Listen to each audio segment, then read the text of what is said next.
So apparently, some individuals, a part of the One Piece community, are very upset with this panel. Upset with Robin showing emotion. Now, granted, I understand, when it comes to Robin as a character, she's more along the lines of a serious character part of the Straw Hats. She's always been a character that's very dark and sometimes deadpan. But at the same time, there has been moments throughout, One Piece that Robin has showed emotion. I mean, besides the obvious backstory and her wanting to live, back in, Enies Lobby. Besides that, of course, I mean, there's been moments in comedy segments to where Oda has legit made her have facial expressions. I believe there was a facial expression she made back in Dressrosa. Some are upset with Robin showing emotion in this chapter, and I'm just like, really? Come on, now? Like, seriously, it's no reason to be upset with Oda as a writer and be upset and hate Robin as a character because of her showing emotion. I mean, she was reading a newspaper basically hearing probably that her captain legit was just completely messed up, which, let's get into that. So the newspaper was spread around Wano about what happened between Kaido and Luffy. Now, there was a little detail that Kaido did state that keep the word pirate out of the paper because nothing from the outside is supposed to influence Wano. Even if someone sneaks into Wano, like for instance Luffy's crew, that information really won't get out there. It'll be painted in a way to where nobody is really affected by outside sources. So we don't really know exactly what the newspaper said. I'm going to assume it isn't something as simple that Luffy was defeated. I'm assuming it's something much more than that. I'm going to assume that it's probably Kaido saying something in the news, like he wanted something in the news saying that, Luffy was going to join him. Like, Luffy and Law will very soon join Kaido's ranks and become his subordinates. I'm assuming that's something the newspaper most likely said, because you gotta imagine what Kaido said in this chapter. He did say that Luffy is strong-willed, and he wants him to be a really good subordinate. So he wants his will to be broken, so that's why he was thrown in the prison cell in the first place at the end of this chapter, was because Kaido wants Luffy to be his underling, which is never gonna happen, okay? Like, even if Luffy never reached Kaido's level of strength, Luffy will never bend the knee. He will never bend the knee and allow Kaido to rule him, because Luffy is just not that type of character. Even if it's a person that he cares about, like for instance, let's say Shanks or something, he would still never bend the knee, because he wants to be the Pirate King. He wants to be the number one. Just because you're a great friend of his doesn't mean that he's not gonna, continue to try to be the number one. But, okay, stopping there for a quick second.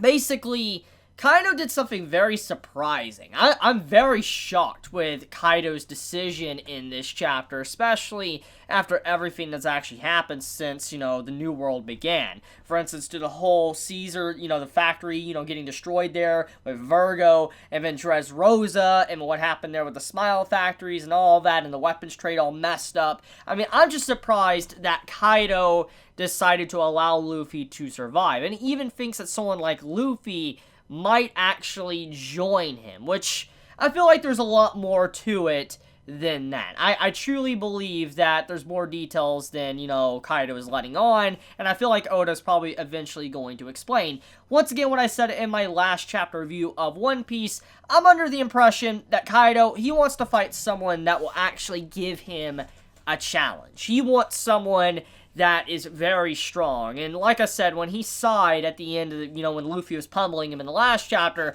it was basically a sigh of disappointment because Luffy couldn't really do anything to him.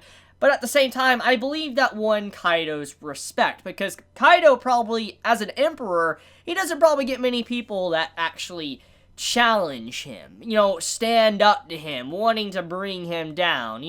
Not many people can look at him in the face after seeing his power and still actually want to fight him. So I think even though Kaido was disappointed in Luffy's strength, I do believe he was probably impressed that Luffy had the balls to be able to stand up and face him, Kaido. which I think was actually a perfect reason why I think this is actually the truth, is because of what he said to Luffy when Luffy was on the ground. He's like, you know, for a while now, he's been glaring at me, this glare and all that, like this angry glare, and people look down at Luffy and is like, but he looks unconscious. He's like, I don't know what it is, if it's a false, you know, brave face he's putting on, or if, you know, he really actually thinks he can do something, but Kaido did mention that Luffy was glaring at him and not backing down, even though he was unconscious, which shows that Kaido, at the very least, knows that Luffy isn't a coward. He respects Luffy in that way, and I think that's the reason why he wants Luffy to be his subordinate, because he is very strong-willed and not someone that will give up, like,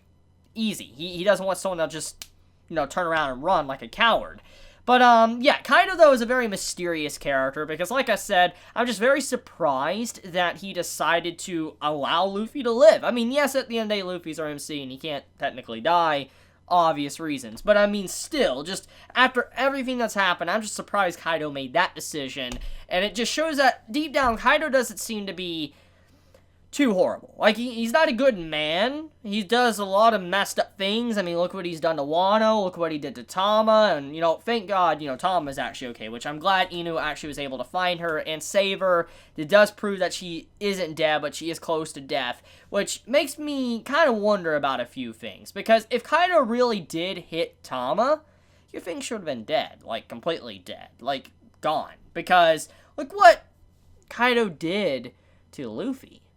Think about it. One-shot Luffy, someone that obviously is light years and, you know, stronger than Tama. But Kaido only, yes, he hurt her badly, but she's not dead. Which is strange. It is strange now that you think about it. That is weird. I wonder if Kaido knew that she'd be saved, or, you know, he accidentally did it because obviously he was drunk. Who really knows? But there is some weird things about that. Now, another thing, too, is in this chapter, Luffy is thrown into a cell with Kid, which, let's be honest here, it was predictable. We saw this coming. We knew that Kid was going to be playing a part very soon, because we knew he was already in a prison cell because Kaido threw him in there, and we've been waiting to see Kid back in, you know, the fray for a very long time. I'm actually very happy to see Kid back, because, I mean, he's always been a cool character. He was one of the main three that was introduced when it came to the Supernovas back in the past. It was Law, Kid, and Luffy that stood up, and so I'm glad to actually see Kid back, you know, in the story once again, and hopefully, you know, he has a lot of time to shine and just showcase how crazy he is. And I feel like, you know, Luffy and him are really going to come to a mutual understanding to bring down Kaido. Because remember, Kid has been locked up for a while now. The man has been with Kaido for a while, locked up, and just basically beat to the near inch of death. Like, the man is about to keel over. But you could see in his eyes that at the end of the chapter, he hasn't given up hope. He still believes that he will make Kaido pay. He will get back at Kaido. And Luffy also has this glare as well, that he's not ready to go down as well. And I believe that there is going to be a proper alliance that's about to form between Luffy and Kid. And it's not going to be an alliance like what happened with Law and Luffy. It's legit just going to be probably a temp alliance between Luffy and Kid. And the reason why I say that is because I don't think Kid is someone to be a permanent friend with Luffy. I mean, Law is an exception. Honestly, Law was a very shocking character, and finding out about his backstory surprised many of us, but I just highly doubt Oda is going to go down the same path with Kid. Kid has always been this more savage individual. I just don't think he is someone that's probably going to side with Luffy once everything is said and done with Kaido. So I do believe that there will be a temp alliance between, you know, Luffy and Kid, and just to take down Kaido for the time being. But yeah, it looks like things are about to really start getting serious, and I'm very curious on how they're actually going to get out of there. Who's going to really save them? If I had to take any guesses, though, I want to assume it has something to do with the croco shark that was mentioned in this chapter, which, let's get into that. So, apparently, there is another cell where there's this weird creature or whatever locked up inside. And it's not stated exactly what it is, who it is, whatever. No names. The only thing that was given was croco shark. Now, we don't know if that's legit describing the individual's appearance or not, but if it is, we can assume a croco shark was most likely meaning a fishman or some form of weird mink, which I'm going to assume it's a fishman. Which, the question is now, who? Is it someone we know?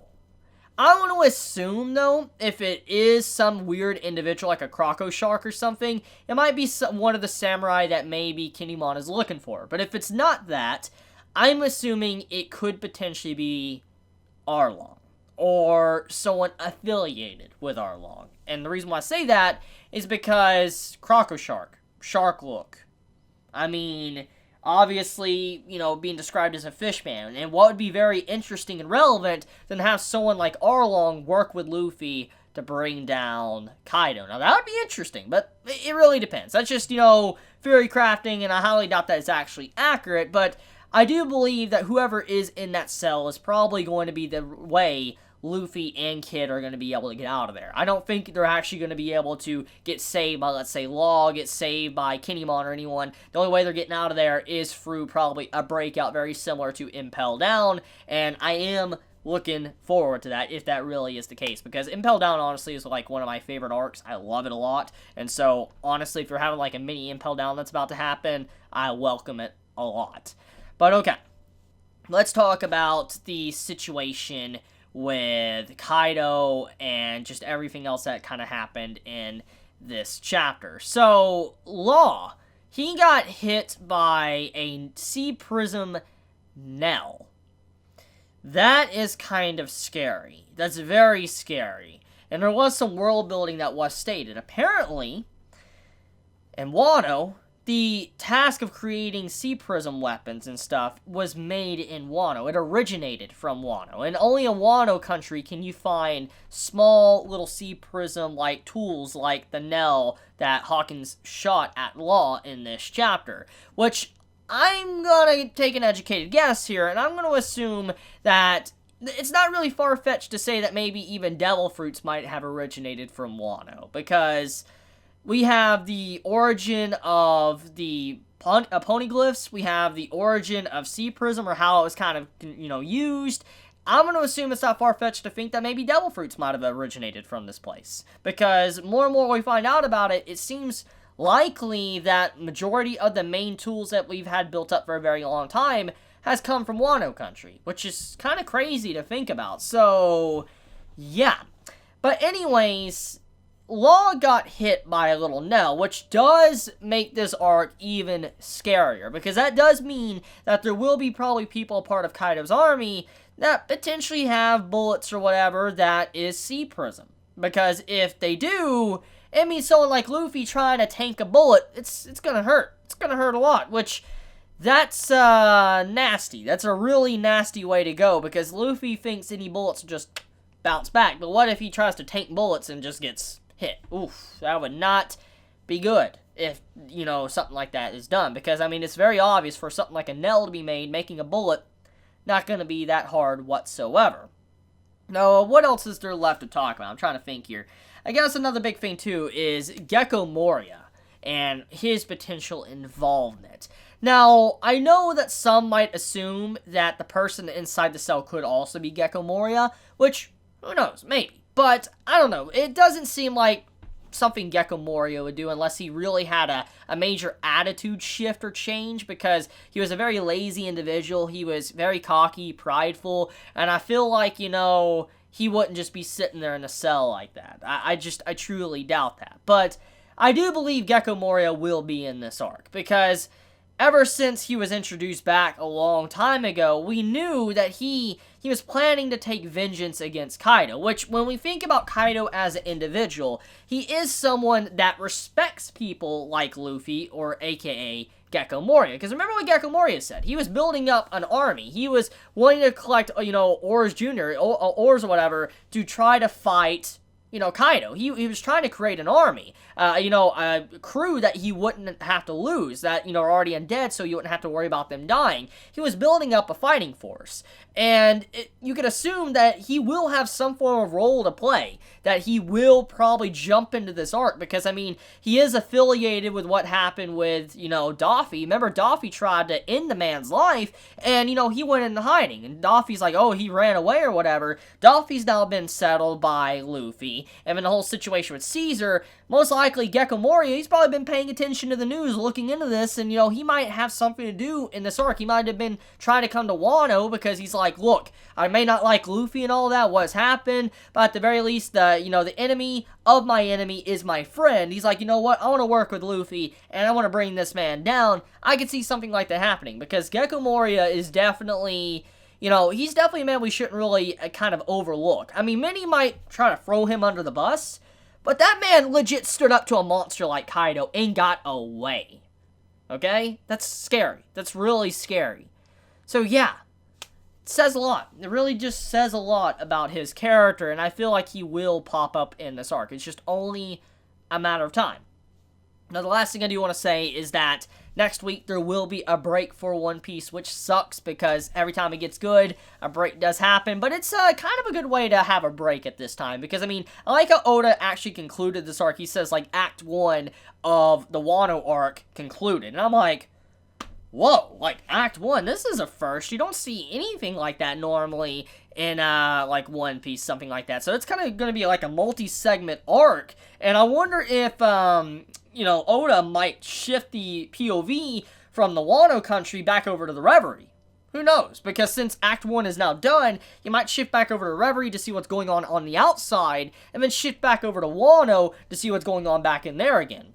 That would be really cool if that's what Oda decides to do. But I want to end it there. Let me know your thoughts in the comments below. If you enjoy my content, please subscribe. If you like this video, please leave a like. And if you want to get notified for whenever I upload a video, please click the bell icon down below. And with that, Chibi out.